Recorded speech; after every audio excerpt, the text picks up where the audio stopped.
Les ingénieurs font souvent quelque chose de très mauvais. Et je veux que vous refusiez qu'un ingénieur ne vous le refasse.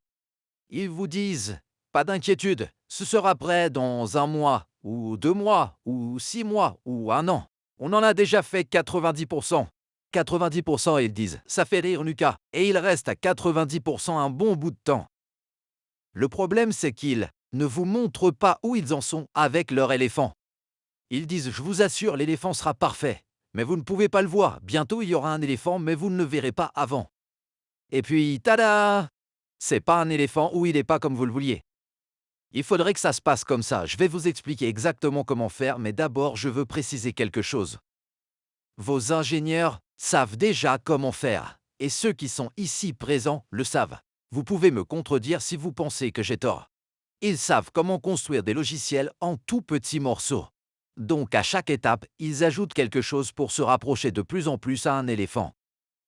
Ils pourraient vous le montrer, mais non. Et ils ont leurs raisons, je vais vous les donner. C'est pas par méchanceté, c'est plutôt parce qu'ils ne vous croient pas. Mais ils peuvent le faire et ils devraient le faire.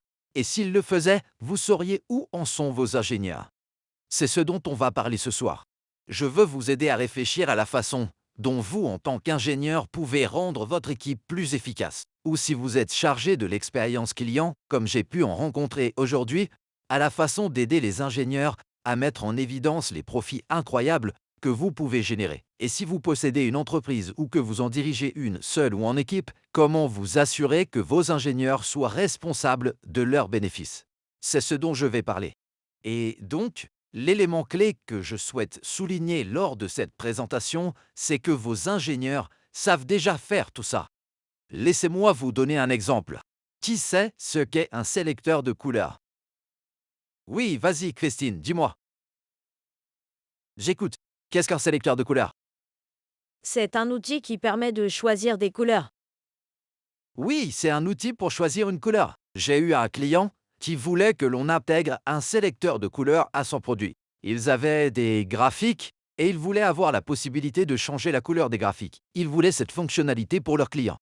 Ce qu'ils auraient pu faire, c'est la méthode que je vous ai décrite plus tôt. Oui, on va créer un sélecteur de couleurs, pas de souci, il sera prêt, il sera vraiment excellent, vous allez l'adorer. Tada, le voici. Ils ne voulaient pas faire ça. Donc j'ai dit, parfait, on peut utiliser la méthode Carpaccio d'éléphant. Bon, qui sait ce qu'est un Carpaccio? Toi, De la viande finement tranchée. de la viande finement tranchée. C'est si fin qu'à la lumière, on peut voir à travers. Ce sont des tranches extrêmement fines. C'est un concept, donc je vais le noter. Carpaccio d'éléphant. C'est une idée d'un certain Alistair Coburn.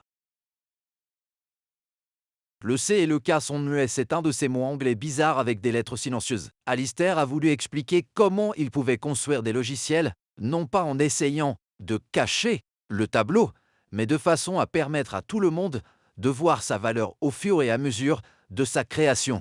Je vais vous montrer comment faire ça tous les jours. Donc je n'irai pas aussi loin qu'Alistair. Il fait ça depuis 40 ans et moi seulement 20. Mais l'important dans son idée, c'est qu'en découpant ces minuscules tranches, ces petits morceaux, je vais vous l'expliquer avec cet exemple de sélecteur de couleurs. L'important, c'est de s'assurer que chaque morceau ressemble à un éléphant, comme on l'a fait quand on a fait notre dessin tous ensemble. Alors, qu'a fait mon client? Écoutez bien, ça va ressembler de plus en plus à un éléphant. Ils ont dit qu'ils voulaient montrer à leurs utilisateurs bêta, à ceux qui utilisent ces graphiques, à quoi ressemblera le sélecteur de couleurs. Alors que faire? Quel est le plus petit composant que l'on pourrait proposer à nos clients aujourd'hui? Pas la semaine, le mois ou l'année prochaine, qu'est-ce qu'on peut faire aujourd'hui? Alors ils ont répondu, eh bien on pourrait tout simplement créer un bouton choisir une couleur. Et s'arrêter là. Mais si vous pensez comme un ingénieur, vous vous dites sûrement j'ai besoin de l'API, du back-end, des données. Non, ils n'ont rien fait de tout ça. Ils ont juste fait le bouton.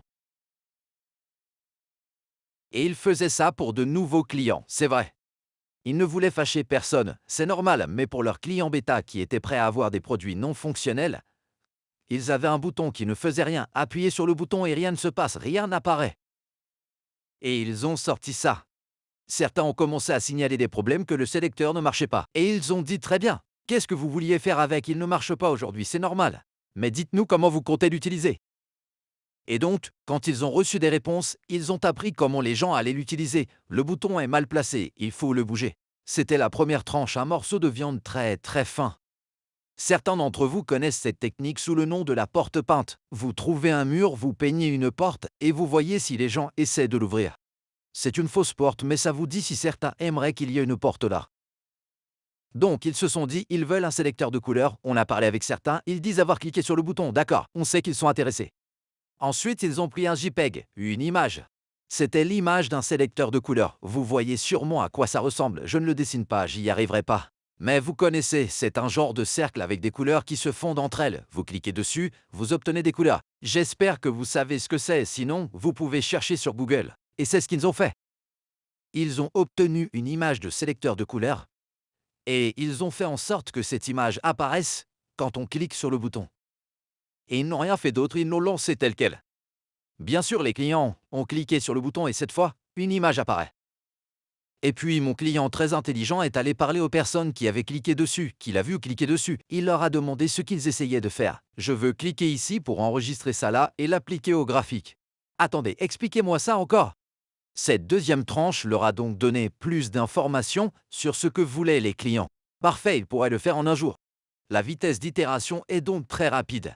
La troisième chose qu'ils ont faite, c'est de créer le sélecteur de couleurs.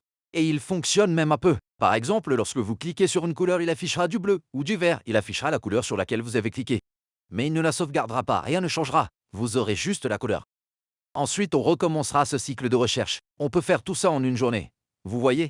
La clé, c'est que les tranches sont si fines que tout d'abord, vous ne perdez pas de vue ce que font les ingénieurs. Vous pouvez simplement leur demander ce qu'ils ont sorti hier.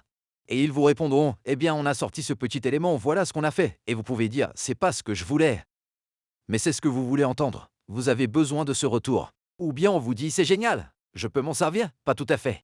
Mais pour la tranche du lendemain, et ça c'était la quatrième tranche de mon client, vous pouvez utiliser le sélecteur de couleurs et en choisir une à appliquer à un graphique, c'était l'objectif original.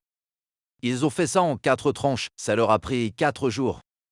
Qu'est-ce qui se passe quand on fait ça? La première chose qui se produit, c'est que pour tous ceux qui ont levé la main la deuxième fois, ceux qui ne sont pas ingénieurs, qui se demandent qui sont ces mystérieux magiciens, que font-ils, qu'est-ce qui se passe, qu'est-ce qu'ils font, qu'est-ce qui va sortir?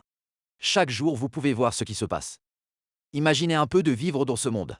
Car maintenant, vous pouvez même leur dire s'ils font bien ce qu'il faut. J'y reviendrai tout à l'heure.